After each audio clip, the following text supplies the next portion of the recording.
purposes. Okay. I don't really anticipate anyone, if anyone, getting on here. So, all right, here we go. Welcome in to the Bite Meat Podcast. Yet another great episode on tap, and I can just about guarantee that because this is a place that is near and dear to me. And if you are listening in Texas, really around the world is where they send stuff. But certainly, you're quite familiar with Spitts and Spitts. Our CEO Ryan Zboril is going to be joining us here momentarily. But just want to remind you to go ahead and subscribe to the podcast. Wherever you get your podcasts, it has taken off like crazy, mostly because of our great guests like the one we were going to have today. Wherever you get your podcasts, Podbean, Spotify, iTunes, anywhere, the Bite Meat Podcast is there. And, of course, it's there, brought to you every week by Texas Star Grill Shop, my great friend Rick Martin and all the fine folks over there, Michelle, Corey, all of them. But Spitts and Spitts, you know the name, and you may not be too familiar with Ryan Zboril, but you will be real soon if you're not already, because it's a fantastic story. And Ryan, I want to start with the story itself. First of all, thanks for joining us here on the Bite Meat Podcast. But the story itself is really fascinating. I'm very, like a lot of people, quite familiar with the Spitts and Spitts pit. You know, the burner, the stick burner, the offset burner. But man, you have transformed this whole place. But let's start with the pit itself and how you got involved. Yeah. So, well, thank you for having me. I'm really excited to be here.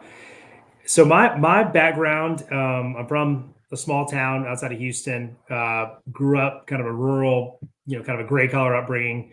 So grew up welding, grew up, building stuff, doing stuff with my hands. Went to college and got a finance degree, and so did that for several years, kind of different parts of banking, advisory type stuff. And over the years, just really found myself wanting to own and operate a business. And that kind of got me excited.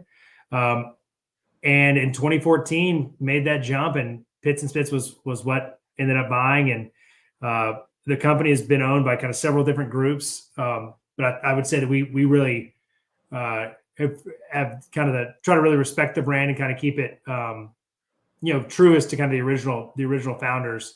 And those guys founded the brand out of a fabrication company that they already owned, metal fabrication. And they did some water treatment work, which is why we have so much stainless involved in our products. When oil prices tanked back in the 80s, these guys had kind of already made a couple of offset smokers for themselves that people really liked, and people started knocking on the door about those. There wasn't a lot of oil field work to do, and people started saying, "Hey, man, really like that offset that you made." And you got to remember, at that time, there were no big box brands. There were no, there weren't lines of pits at Buc-ee's that you could go pick up and buy. People were still largely cooking on barrels, or even on the ground, still at home, especially for kind of the barbecue and the smoking part of the world. So that really took off. They had a pretty good distribution network, and then that dwindled over the years, where the business really became focused on custom, a lot of custom trailers. It's kind of cool stuff, but it's pretty job shoppy and pretty lumpy. And so when I got involved, I was like, man, love the product, love the brand. I think that it's kind of underserved. Let's start thinking about how to grow this in the backyard again. Like we love the big oil services, the banks of the world that buy our trailers. But we're like, man, there's a lot of backyards out there. And it happened to be, I think there was kind of two things going on that we timed right, kind of by accident, because that's how all time works. One was that there was this massive renaissance going on in Texas barbecues specifically. A lot of classes going on, Texas Monthly, the top 50 starts happening. All this kind of history and just resurgence in people regarding barbecue as a really kind of, I won't say white tablecloth, but kind of almost a high end type of That's how I first became familiar with it. To me it was, and to your point, real quick, and then I'll let you finish. Like you mentioned the barrels, that's how I started with my dad. We used to do cinder blocks. That's right. I remember my first pit that I built in my backyard was cinder block. The next one, believe it or not, was a Pitts and Spitts, because I finally Nice. realized there's quality, and you brought the quality aspect to it that people could kind of attain and realize that the pit matters. That's what I really that's the story for me with Pitts and Spitts. Correct? That's right. That's right. And so it's, of course, design is very important, right? That's a big part of our product set and in any product set. But the quality of that design and the quality of the materials and the build itself, right? Like we build our products to have, we call it heirloom quality, built for generations. Mm-hmm. We intend on everyone that buys our product to pass it down to the next generation or to their neighbor or grandkid or whomever, right? Like we plan for these things to be around a long time. And I think what's interesting is people ask us, well, how are you going to get repeat customers, man? Like, if this thing doesn't burn out in 3 or 5 years, how are you going to get them to buy it again? I'm like, dude, they do it. They buy our pellet grill and then they buy our charcoal grill. And then, son goes to college or graduates from college. Well, he gets the charcoal grill. Now I'm going to go buy myself the griddle. Or all the time we get guys calling saying, my grandfather had one of your offsets from the 80s, or, it's there's something to be said for it. And that is part of the brand, part of the legacy that we really, kind of live by around here. And that's the whole point is it's, you want the backyard barbecue to be memorable, to be something that you can replicate with your family through everyone's stages of life. And that's why we use the materials we do and why we build it the way we do, right? Like fully welded, heavy gauge. We're not worrying about rivets or screws breaking off and all of a sudden this thing is kind of limping around the backyard. This thing is built like a tank on purpose to last forever. Yeah. And then there's the other aspect of it, to me anyway, how I got, very familiar with your product, and a lot of people got familiar with your product because there's a certain amount of vanity in what people do. Let's be honest. All right. We won't say it out loud too often, but if we're being honest, there's a certain amount of vanity. Hey man, you got to see my pit, and where 100%. do guys gather when there's smoke in the backyard? At the pit, drinking a beer. And so there's your market. It's like, did you see John's pit? Dude, that's stainless steel, and this and that. So there's a certain amount of vanity and the fact that you've got one, It's a man's Prada bag, right? It's his, like it's cheap. It's cheaper than most high-end, handbags that women like, but it's kind of the male equivalent. And seriously, we had a customer yesterday bought a product and we're thanks, man, really appreciate it. So happy you went with us. And he just replies back, can't wait to show it off to my neighbors. That's what I'm saying. And it's that's true, and that's a part of it. And there is an excitement about it, and there's a pride that is taken by the customer and they're owning the product. And so we try to reflect that pride right back into our building the product and our thought that goes into the product. All right. So when I talked to you about doing this podcast, I said we may go in any direction. So that's where this comes in. This next part, okay? Because I didn't tell you about this part that we were going to talk about. But I started thinking the one thing, and vanity comes into play here as well as usefulness. It stood out to me, and you may not get these questions as much anymore, or people wondering about it.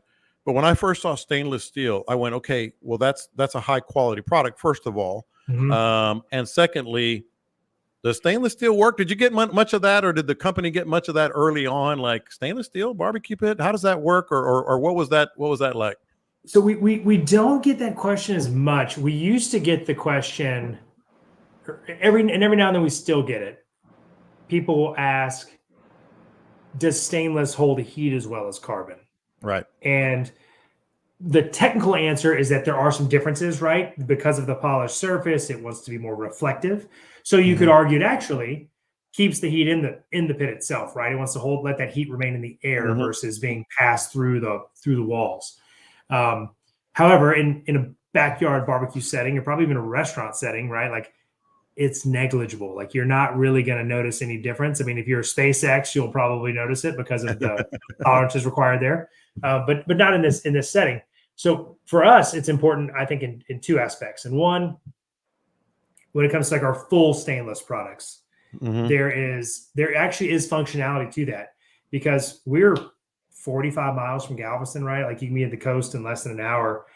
We have customers every coast, and we have pits and grills on, barges off the coast of Africa that are 304 stainless because they won't rust. Or if there's any type of tarnishing, you clean it off, right? So there is a specific type of functionality to it. There's also, if you just want to be lazy and don't worry about your pit, like, don't worry about getting grease on it. There's salt on it, whatever. It doesn't matter. It's not nothing's gonna happen to it. Yeah. Then there's kind of what I consider to be the most important part, is that it looks good in the backyard. And if it looks good at home, and whoever the boss is at home is happy with how it's going to look, it's easier to have, right? You're not getting this like, hey, get that rusty piece of junk off the backyard, off the back. Yeah, I've heard that a few times. That needs to go. That kind of part of the equation goes away. So that's really a part that we really agree with and kind of lean into. It's like, yeah, man, like, it's called best looking, best cooking for a reason. Yeah, no, and look, we're talking about pits and spits here, and we're going to get back to the products themselves, because you mentioned a couple of things that I think piqued a lot of our listeners' interest. You mentioned griddle and pellet. We're going to get to that, but we also want to talk about functionality, and we are a podcast for backyard pit masters and professional pit masters and competition pit masters and all that. So I did send you a couple of points on that I wanted to get to, because it looks cool. It's great, Ryan. Looks cool. But what do I need to look for in terms of the pits and spits, or really any pit, but in your case, the pits and spits, the style pit or the grill that is best for me? And what do I need to look for in terms of smoke flow? You know all these terms. You hear them all the time, every day. Smoke flow and the build itself and the quality of the steel, et cetera. Our listeners are like, yeah, that sounds good. I've seen them. But what makes it work? What makes a good pit work? I mean, I think as far as I think what makes a pit good is, how much you're willing to learn it. I guess I'll start there, right? As the kind of the customer experience. Yeah. And to do that correctly or successfully, you got to ask yourself a couple of things. One is, what do I want to cook, and how much time do I have to do it? That's going to really lead you down the path of which style of pit or grill is right for me. Right. So I've got all the time in the world, and I want to do brisket, ribs, pork butts. Man, offset's perfect for you. If you're willing to stay up, willing to put the time in, that is the perfect pit for you. You can usually charcoal or wood fire grill on them too. So you got two cookers in one. If all you care about is doing really cool tomahawk steaks, and you want the flames and you want the charcoal flavor and the wood flavor, charcoal grill is what you want, right? Yeah. It's a beast of a charcoal grill. You can actually offset cook on it as well, kind of indirect fire on there as well. So you're getting multiple products in one. Yeah. Excuse me. All you care about is being hot and fast, weeknight cooking. That's when the griddle or kind of a gas grill style cooker comes into play. Yeah. Now, when you say, man, I kind of want all those, I kind of want to give and take some here and there, that's where your things like your pellet grill fit in. I want wood fired flavor. I want to be able to do low and slow. I want to be able to do hot and fast. I've got kids that have sports practice or whatever, so I don't have all the time in the world, but I got a couple hours here and there. Pellet grill is perfect for you. Yeah. So I think that's really the kind of first decision tree that you need to work through to figure out what you want and what works for you. Yeah. And then from there, of course, I think we try not to view it so much as budget as far as versus like quality, right? Like how much does quality matter to you? I mean, are you wanting to buy a grill that's going to last you forever? Or is this just kind of like, hey, look, man, I'm just dabbling. I just want to get my feet wet, do this a couple years, then I've got to figure it out as I go. And when it comes to quality, what you really got to look out for is kind of like where these things are made, how they're coated, right? Like, is it wet paint? Is it powder coat? Is the coating on the inside of the grill? And then when you think about longevity, How thick is the steel? What type of steel is this made out of? Is it carbon steel? Is it stainless? Does it seem like it's two pieces of paper folded and put together, and that's kind of how it's getting its structure? Or does this thing weigh 500-600 pounds, and you can see the steel is 1/8 of an inch thick, 1/4 inch thick, really got some guts to it and going to last a long time. Yeah. Next step after that is, how is it fabricated, right? Like we fully weld our products. So we weld the sides on. You're not going to get any leaking out of them. No grease leaking after a while. A lot of higher volume products and manufacturers, they use a cap model. So you just kind of bend your body and cap the ends on. They put some high heat silicone in there to keep it from leaking for the first few months, but then 6 months down the road, you're getting grease silicone. leaking on It's silicone. Yeah. And it's one of those that, excuse me, at face value, there's a few or sometimes a couple thousand, either a few $100 or sometimes a couple $1,000 in those price point differences. But that's what you need to understand and kind of think about is, look, if I want to buy the $700 product and I'm cool with all these risks, like, again, it's training wheels for me, or like, it's not that big of a passion, but I want to be able to cook, totally get it. But you got to be prepared for kind of some of those issues pretty soon down the road. Whereas if you really do not want to encounter any of those, you got to make the investment on the front end. And I personally think that you'll be happier that you did. Now, here's something that I know you guys do. A lot of pit makers and et cetera do. You have a lot of stores, like let's say a Texas Star Grill Shop. You'll have either a demo or a Saturday cook or something to show people, what you can do. That to me is like a test drive. Like if I'm buying a new boat, I want to give it a test drive. You mentioned like what kind of cooking. Well, what kind of fishing do you do? Do you go shallow water? Do you go deep water? Do you go inshore, offshore? You want to test drive. Right. To me, what you're doing, when I see somebody open, let's say the pits and spits, I want to see what the smoke is looking like, how it's coming, how it's keeping heat and all that. What about that aspect of what you're doing? And really to extend it for all our listeners, what they should be looking for in a pit. Yeah, I mean, we have a decal that we put on our grills that go into stores that say "lift the lid," right? Like it is a first kind of first meeting, show me what you're made of type check, right? You can lift our lid, you can feel the weight, you can feel the design. It just feels different. I think that's really important for customers, right? Because, excuse me, we're trying to explain to them our value proposition or kind of some of the things I just ran through. If you don't understand metal fabrication or any of that stuff, you can feel it. It's something that you can actually tell the difference in once you feel it. Yeah. So, I mean, I think you're right. It's lifting the lid. It's moving the unit around. It's seeing it run. Obviously people love the taste stuff coming off of it when they're in the store. If you can get a brisket off of it or steaks or whatever. Excuse me. And I think it's that some form of demo, whether it's an interactive experience or, at our shop, like if you visit us, you can see how it's made, right? Like that's a pretty cool deal. So it really adds a lot of identity to the product, which it's in the era of kind of cheaper, only big box experiences. Yeah. That more kind of, I'll call, for lack of a better word, kind of intimate experience with the product, I think really helps sell products. I think it's a really important part of the experience.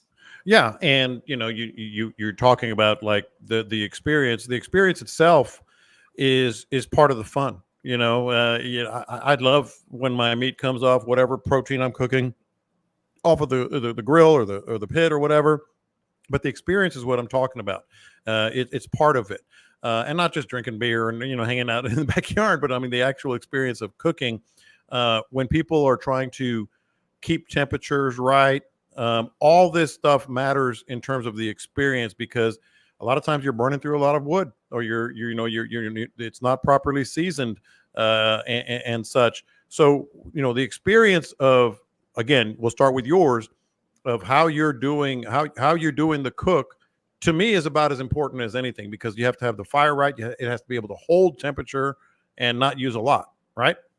Yeah, well, that's right. And that's what what we want to do is to create a repeatable process, right? Mhm. So I think no matter what value of cooker you're buying, you have to learn it.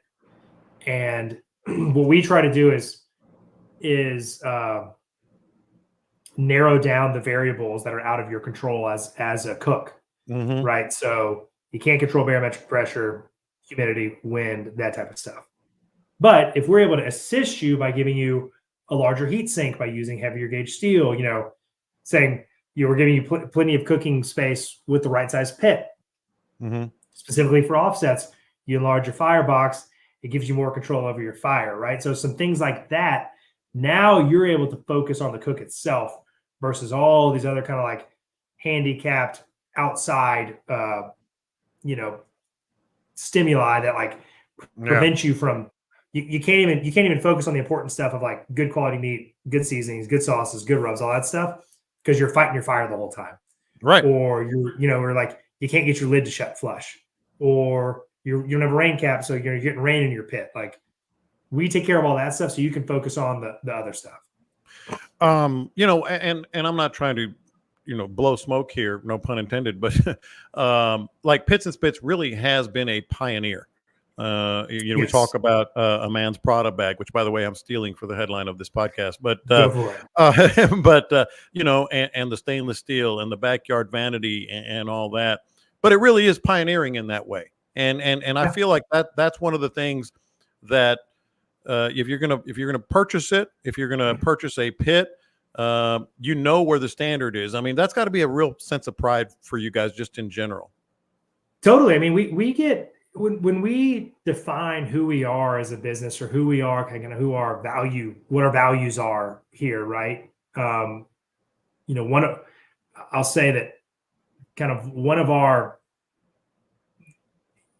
values is that we want to go where we want to be, if that makes sense. Mm-hmm. Like we've had several opportunities to say, hey, look, we're going to go to China and we're going to buy a grill and stick our label on it, and we're going to buy them by the container, and we're going to give them in a box, and we're going to ship them to stores.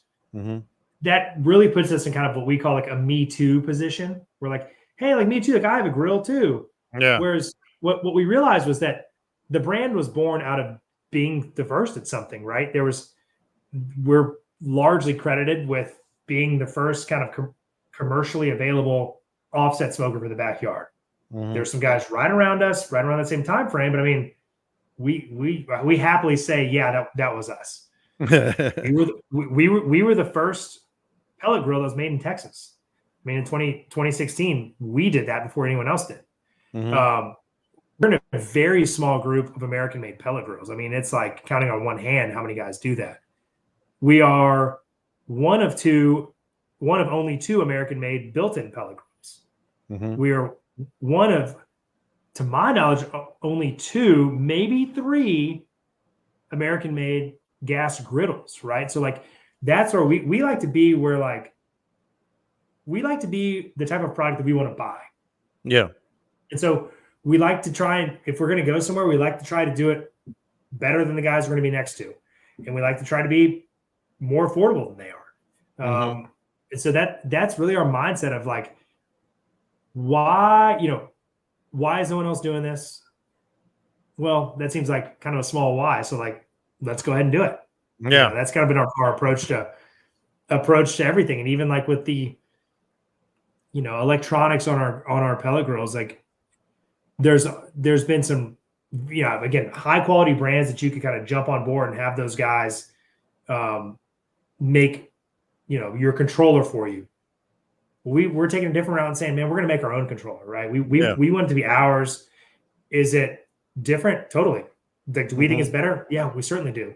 And that's just kind of part of being who we are. Like we want the customization, we want the control, we want the say. We're not just trying to stamp something out that we could just. To us the volume game doesn't work. We care about volume, but it's like, man, like it's got to be kind of within our parameters. All right, so let's cook on this bad boy. Because I think I can delete that out if you want to get rid of the echo. Is there an echo there? I heard my voice. Okay, we're good now. No, we're good now. All right, so let's cook on this bad boy. Now, clearly, you know your stuff, and I'm guessing you know a thing or two about standing behind that pit or whatever. I'm just curious because a lot of our listeners, you have the passion for it.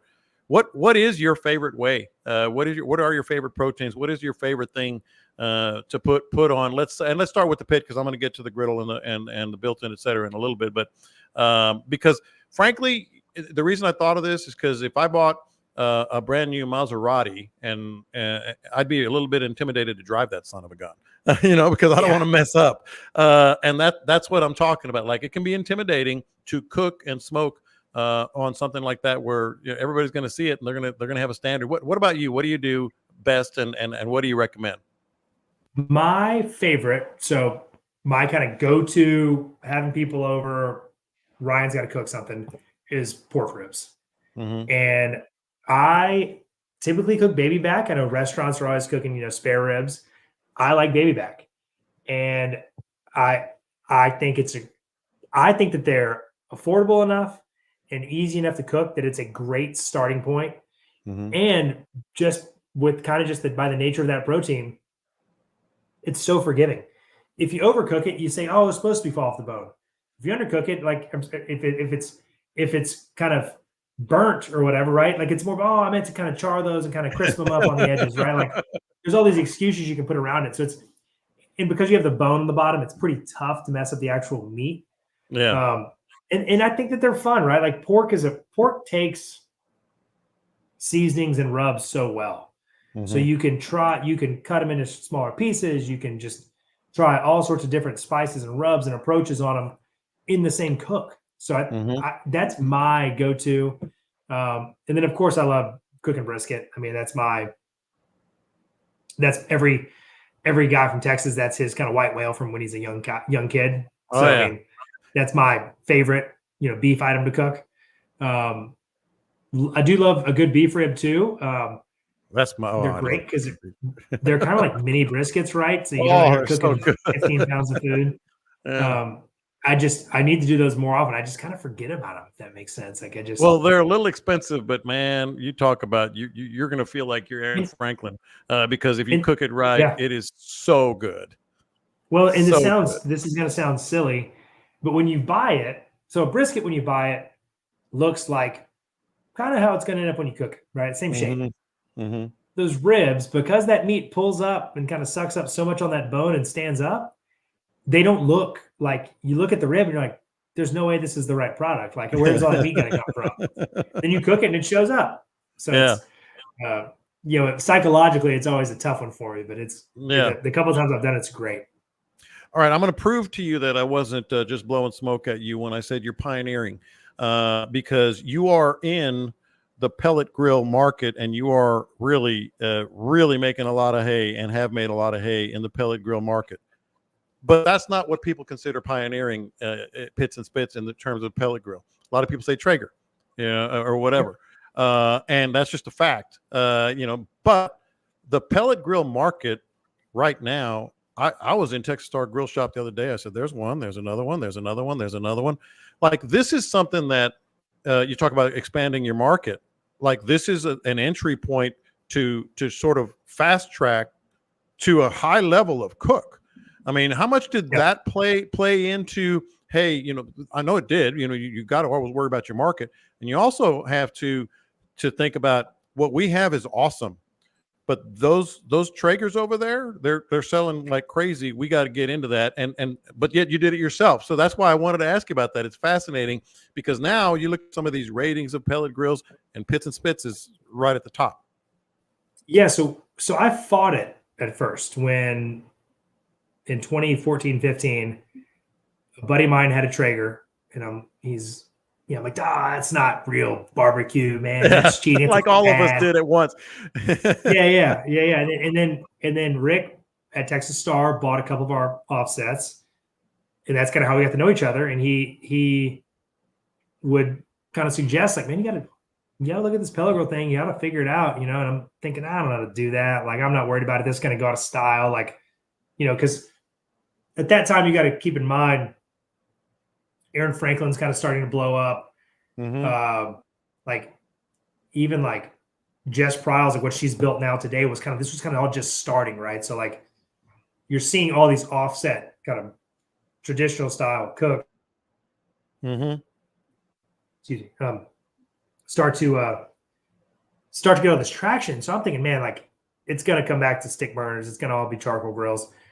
And thought more about it and just started seeing more and more marketing and noise around the Traeger and what they were doing. And I was like, all right, like we got to do something.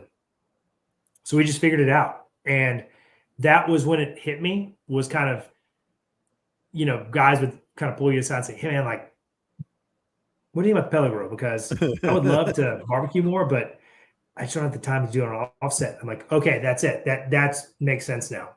I totally understand it now.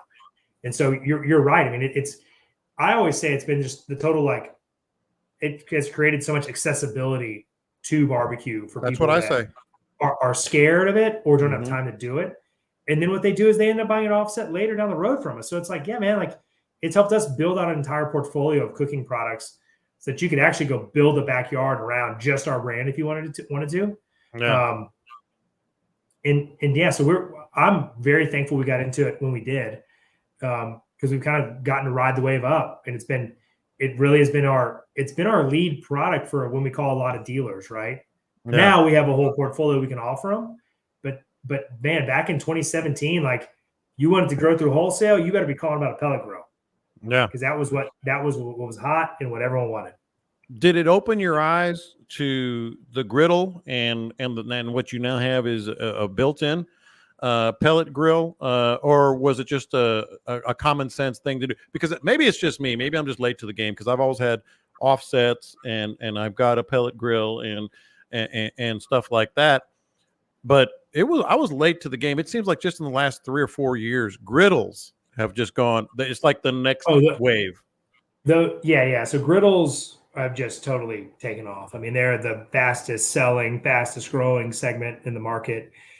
To me, looking at the product we came up with, I wish we'd have come up with it sooner.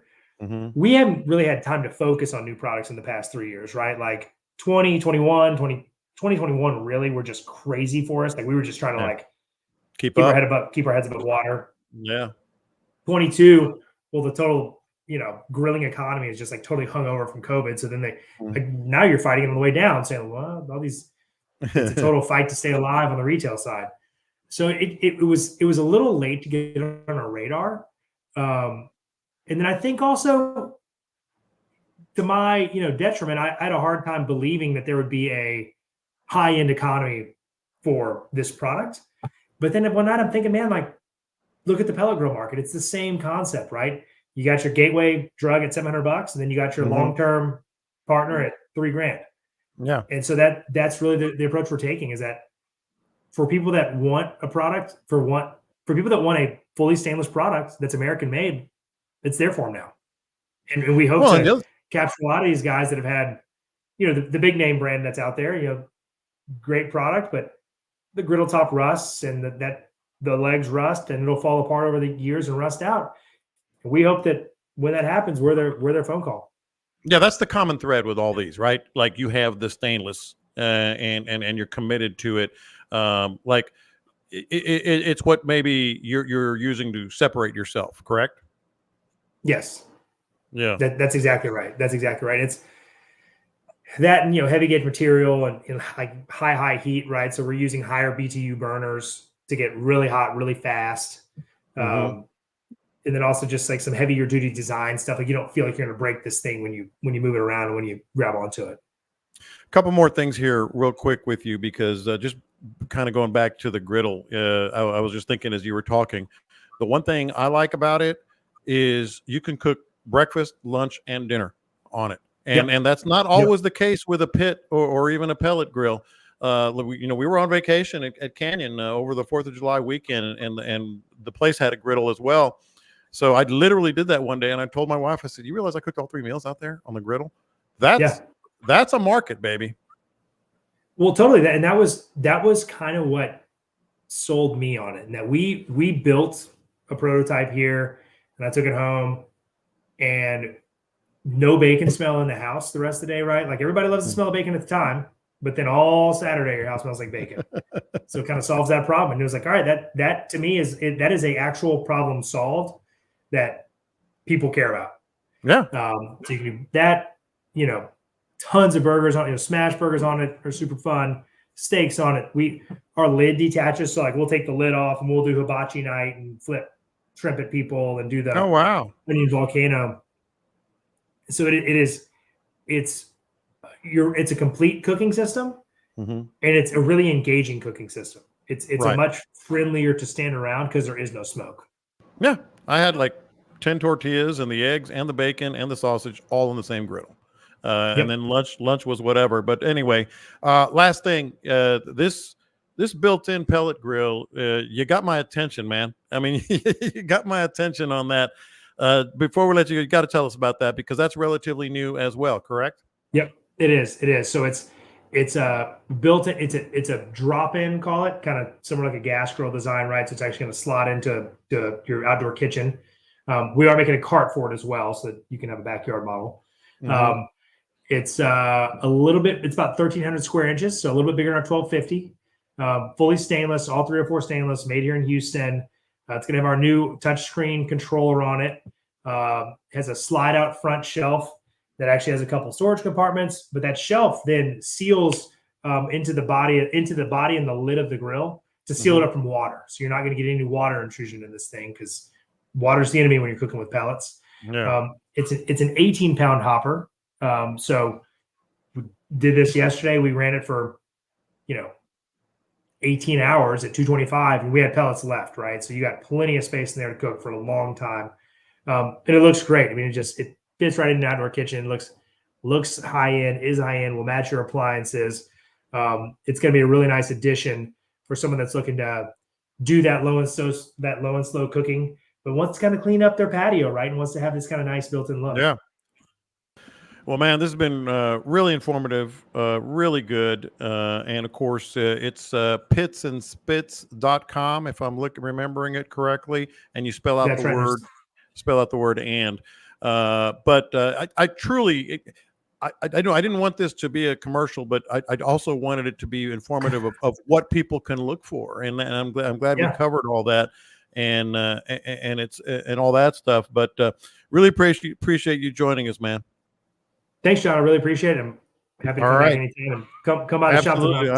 I'll come see you. Like I said, you got my attention, buddy. You got my attention on that. There's no question about that, especially with the griddle and the built-in. But coming up next, let's get to the smoking hot tip of the week with DJ Menzel. Speaking of Texas Star Grill Shop, out at Texas Star Grill Shop. Let's get to that right now. Okay.